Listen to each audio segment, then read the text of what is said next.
Hello students, welcome once again in Shri Shyam study point. और जैसे कि आपको पता है कि हम कंट्रोल एंड कोऑर्डिनेशन चैप्टर कर रहे हैं, उसके अंदर हमने प्रीवियस चैप्टर के अंदर फाइटो हार्मोन्स के बारे में पढ़ा था। तो आज हम पढ़ने जा रहे हैं प्लांट्स मूवमेंट्स के बारे में।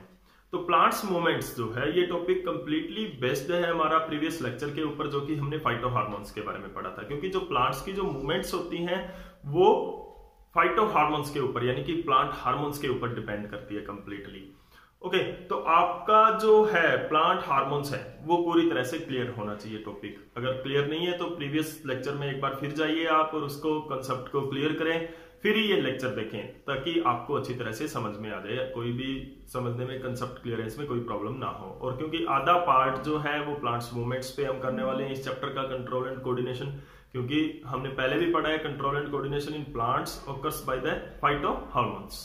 ओके, तो प्लांट्स मूवमेंट्स क्या होती है? प्लांट के अंदर हमें पता है कि जो प्लांट है वो लोकोमोशन नहीं कर सकता, यानी कि एक जगह से दूसरी जगह पर तो वो जा नहीं सकता है। लेकिन यहां पर क्या होता है कि the parts of plants like stem है और जो लीव्स हैं, ये जो पार्ट्स हैं प्लांट के, ब्रांचेज है, वो मूव कर सकते हैं।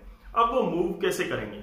देखिए, जो हवा से मूव करते हैं वो नहीं कह रहा मैं, in the influence of, under the influence of stimuli की बात कर रहा हूं कि स्टिमुली के इन्फ्लुएंस में प्लांट के जो पार्ट्स हैं वो मूव करते हैं, उस मूवमेंट की मैं बात कर रहा हूं। तो जो प्लांट की मूवमेंट है वो कैसे लाई जाती है, प्लांट्स कैसे वो मूवमेंट करते हैं और क्या वो मूवमेंट होती है, वो हम आज पढ़ेंगे। तो प्लांट्स मूवमेंट्स के बारे में अगर हम पढ़ें तो प्लांट्स के अंदर क्या होती है, मूवमेंट्स होती है। और वो कौन सी मूवमेंट होती है? जैसे कि हमने प्रीवियस लेक्चर के अंदर पढ़ा था, प्लांट की जो मूवमेंट है वो ग्रोथ मूवमेंट होती है।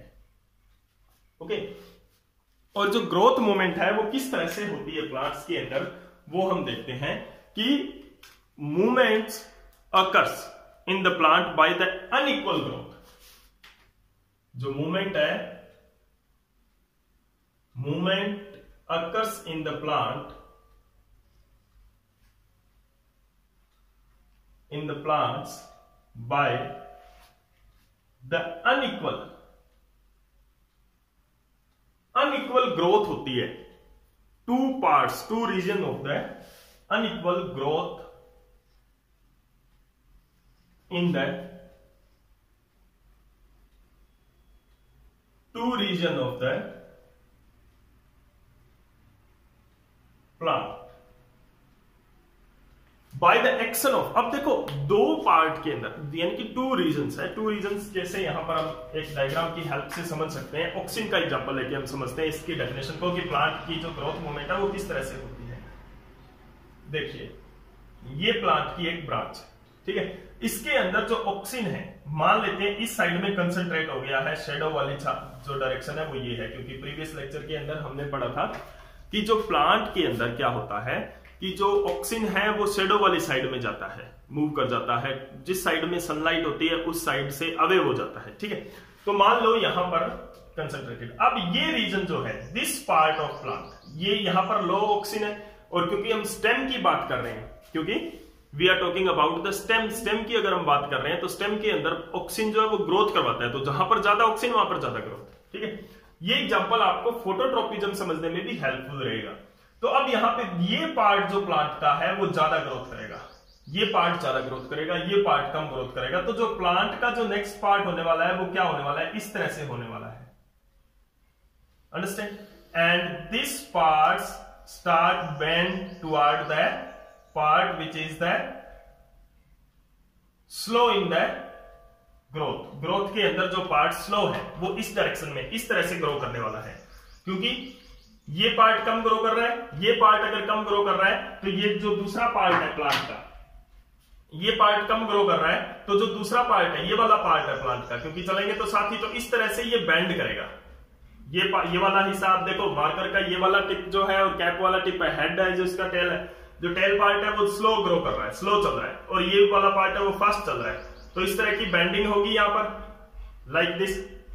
ओके, तो ये जो प्लांट का जो पार्ट है वो आगे चलकर किस तरह से हो जाएगा, this part and this stem bends in this direction. Here is the auxin, ये क्या है, ऑक्सिन है, ग्रोथ।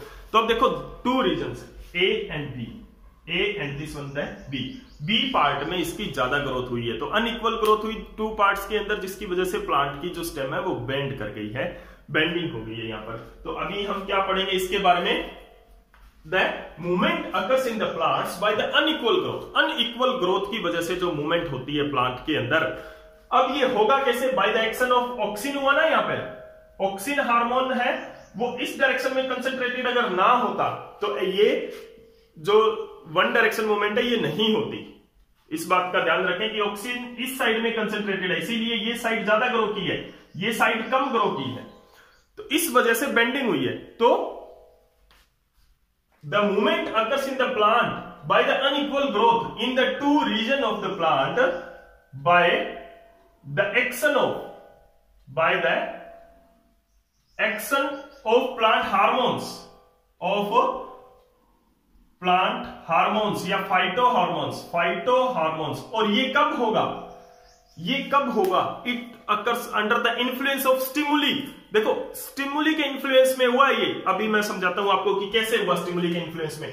क्योंकि ऑक्सिन यहां क्यों गया, why the auxin move to one side, क्यों, इन द शैडो। और शैडो क्यों हुई उस साइड में, क्योंकि लगातार प्लांट के ऊपर एक ही डायरेक्शन से, कंटिन्यूसली सिंगल डायरेक्शन से क्या हो रहा है, यहां पर सनलाइट आ रही है। तो यानी कि अगर कंटिन्यूसली सिंगल डायरेक्शन से, इस डायरेक्शन से प्लांट को सनलाइट मिल रही है, तो धीरे धीरे जो ऑक्सिन है, इस साइड में शैडो थी, इस साइड में जो सनलाइट आ रही है, तो वो क्या होगा, धीरे धीरे ऑक्सिन है वो इस साइड में, अपोजिट साइड में सनलाइट से दूर कंसंट्रेट हो गया, इकट्ठा हो गया। इस वजह से क्या हो गया, ये पार्ट ज्यादा ग्रो किया। अगर सनलाइट एक डायरेक्शन में नहीं आती, चारों डायरेक्शन से इसको मिलती, तो ऑक्सिन है वो यूनिफॉर्मली डिस्ट्रीब्यूटेड रहता पूरे स्टेम में, और जो स्टेम है वो दोनों साइड उसकी जो है एक जैसी ग्रोथ करती, और ये ग्रोथ चलती इस तरह से, क्योंकि दोनों साइड यहां पर एक साथ एक स्पीड में ग्रो कर रही है। अंडरस्टैंड। तो यहां पर सनलाइट की वजह से ऑक्सिन है वो एक साइड में, क्योंकि सनलाइट लगातार एक साइड में आनी शुरू हो गई है, तो यहां पर इन्वायरमेंट चेंज हुआ कि प्लांट को एक साइड में लगातार छाया मिल रही है, इस साइड से कोई सनलाइट नहीं आ रही है, तो उसका क्या हुआ, प्लांट को एक चेंज हुआ इन्वायरमेंट में, जिसमें क्या हुआ कि उस प्लांट को, जैसे एक पोटेड प्लांट है, आपने एक रूम में रख दिया, खिड़की के पास, विंडो के पास रख दिया, तो विंडो से सनलाइट आ रही है रूम में, और किसी पार्ट से सनलाइट नहीं आ रही है, और किसी डायरेक्शन से। तो इस प्लांट के लिए क्या हुआ, एक इन्वायरमेंटल चेंज हुआ, यानी कि स्टिमुली आई प्लांट के लिए। स्टिमुली बना वो कि they get the sunlight from only one direction through window के थ्रू एक ही डायरेक्शन से सनलाइट आ रही है, तो ऑक्सिन है वो दूसरी साइड में कंसंट्रेट हो गया, and the plant will start to grow toward window से बाहर जाने की तरफ वो मूव करेगा। स्टिमुली बनी यहां पर इस डायरेक्शन में, और इस डायरेक्शन से सनलाइट आ रही है, उसी डायरेक्शन में ये बेंड हो रहा है, यानी कि रिस्पॉन्ड भी उसने इस डायरेक्शन में किया है। तो स्टिमुली इस डायरेक्शन से आ रही थी, रिस्पॉन्ड इसी डायरेक्शन में इसने किया है। तो अब ये क्या हुआ, अगर चारों तरफ से सनलाइट होती तो ऐसा नहीं होता। ध्यान रखिएगा इस बात को कि चारों तरफ से सनलाइट आती तो ऐसा नहीं होता। वन डायरेक्शन से सनलाइट आई तो ऑक्सिन को थोड़ी शैडो मिल गई, छाया मिल गई, away from the light move करेगा। अगर चारों डायरेक्शन से आ रही है तो उसको शैडो नहीं मिलेगी कहीं पर भी, और वो यूनिफॉर्मली डिस्ट्रीब्यूटेड रहेगा, ठीक है, और ग्रोथ है वो सीधी चलेगी। तो यहां पे क्या हुआ कि bye the action of hormone तो हुआ, हमें पता चला कि एक्शन की, जो ऑक्सिन के एक्शन की वजह से हुआ, ऑक्सिन ने एक साइड में जाके कंसंट्रेट हो गया, उस वजह से ये बेंडिंग हुई है, ये ग्रोथ मूवमेंट हुई है। लेकिन ऑक्सिन ऐसा क्यों किया, ऑक्सिन ने under the influence of stimuli, ये लाइन समझ में आई। स्टिमुली बनी थी यहां पे कि सनलाइट चारों डायरेक्शन से नहीं एक डायरेक्शन से आनी शुरू हो गई, तो ऑक्सिन दूसरी साइड में कंसंट्रेटेड हो गया, हार्मोन अब वो मूवमेंट प्लांट की बेंड करेगा। ओके, तो this is the growth movement. किस तरह से होती है, movement occurs in the plants by the unequal growth, two parts में अनइक्वल ग्रोथ की वजह से मूवमेंट हुई in the two region of the plant by the action of hormone, auxin hormone की वजह से। इस एग्जांपल में बात कर रहा हूं मैं, सारे एग्जांपल की बात नहीं कर रहा, ध्यान रखना। इस एग्जांपल में ऑक्सिन की वजह, ऑक्सिन यहाँ पे हार्मोन है, under the influence of stimuli, और स्टिमुली क्या है, वन डायरेक्शन सनलाइट यहाँ पर हो गई है। अंडरस्टैंड। तो this type of movement occurs in the plants. तो प्लांट्स के अंदर क्या होती है, ग्रोथ मूवमेंट होती है। और आपको पता है कि आपने मूवमेंट करनी है, आपने मूवमेंट करनी है, मैंने मूव किया, हाथ अपना ऊपर किया, नीचे किया, it is a very fast movement कि मैंने कुछ सेकंड्स में ही हाथ ऊपर नीचे कर दिया। लेकिन प्लांट के अंदर क्या ऐसा होगा, जैसे ही आपने विंडो के पास रखा प्लांट को रूम में ले जाकर, अब वो प्लांट एक सेकंड में ही बाहर उसकी स्टेम ग्रो कर जाएगी? नहीं, ये जब इतना पार्ट ग्रो करेगा तो उसमें कुछ टाइम लगेगा, कुछ क्या बहुत टाइम लगेगा। जब इतना पार्ट स्टेम का ग्रो करेगा तो उस ग्रोथ में टाइम रिक्वायरिंग प्रोसेस होती है, ग्रोथ है वो टाइम टेकिंग प्रोसेस होती है। तो जो रिस्पॉन्ड होता है यानी कि जो ग्रोथ मूवमेंट होती है वो क्या होती है, वेरी स्लो होती है।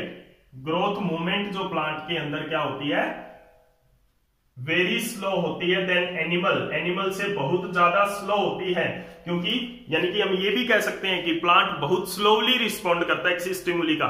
एनिमल से वो बहुत जल्दी रिस्पॉन्ड कर जाते हैं। क्यों? क्योंकि एनिमल में ग्रोथ नहीं करते उसके मूवमेंट के लिए, बॉडी पार्ट्स मूव करते हैं वो सीधा ही। मस्कुलर टिश्यू होते हैं, प्लांट के अंदर मस्कुलर टिश्यूज नहीं होते हैं।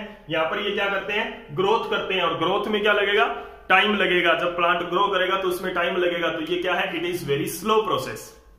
ओके, तो growth movement is a very slow process.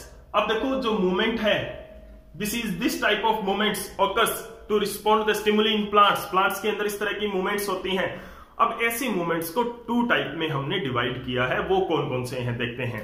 तो इस तरह की जो मूवमेंट है, वो जो ग्रोथ मूवमेंट है प्लांट के अंदर, जो मूवमेंट्स हैं, प्लांट्स मूवमेंट्स जो है उसको हमने 2 टाइप्स के अंदर डिवाइड किया है। एक तो है ट्रोपिज्म या ट्रोपिक मूवमेंट उसको बोलते हैं, ट्रोपिज्म और ट्रोपिक मूवमेंट।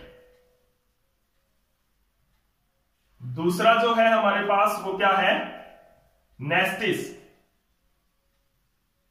और नेस्टिक मूवमेंट। ये 2 तरह की मूवमेंट प्लांट की बॉडी के अंदर पाई जाती है, प्लांट की बॉडी के अंदर देखी जाती है। अब देखो ट्रोपिक मूवमेंट और नेस्टिक मूवमेंट में डिफरेंस क्या है देखते हैं।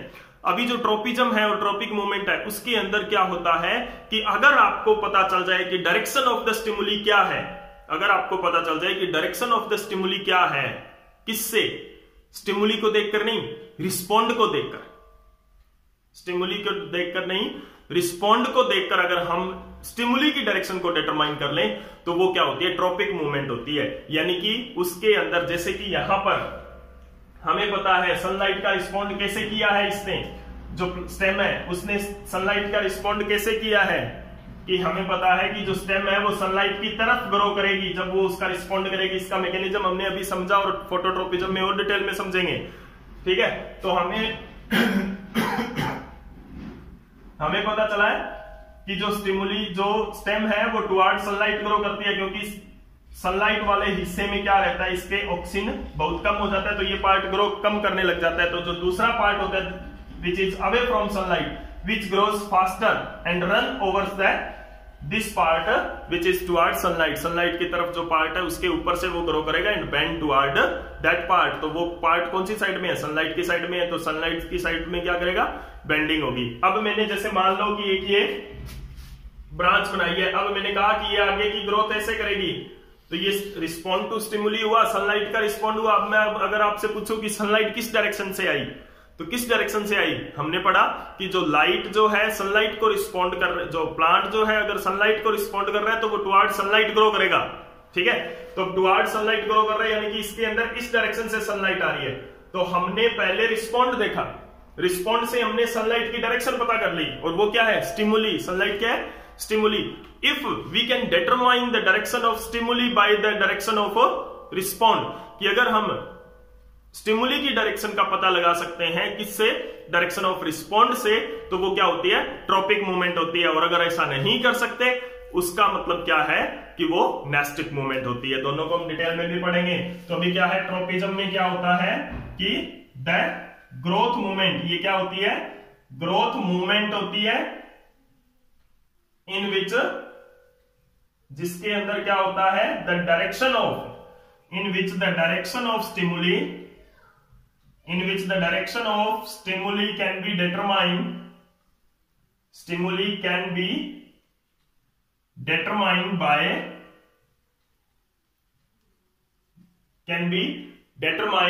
by the direction of respond, by the direction of respond। ऐसी मूवमेंट को क्या कहेंगे, such type of movement is called tropism और ट्रोपिक मूवमेंट। अगर इसका ऑपोजिट ले जाते हैं हम क्या, कि the direction of, if the movement,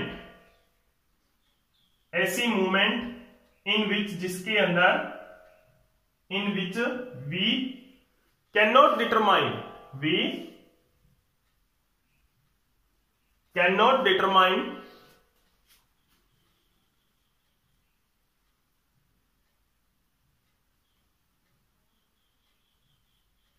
the direction of, we cannot determine the direction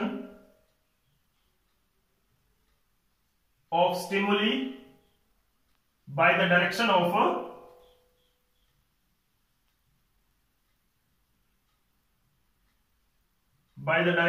respond की डायरेक्शन से हम स्टिमुली की डायरेक्शन का अगर हमें पता नहीं चलेगा तो वो क्या होगी, नेस्टिक मूवमेंट होगी।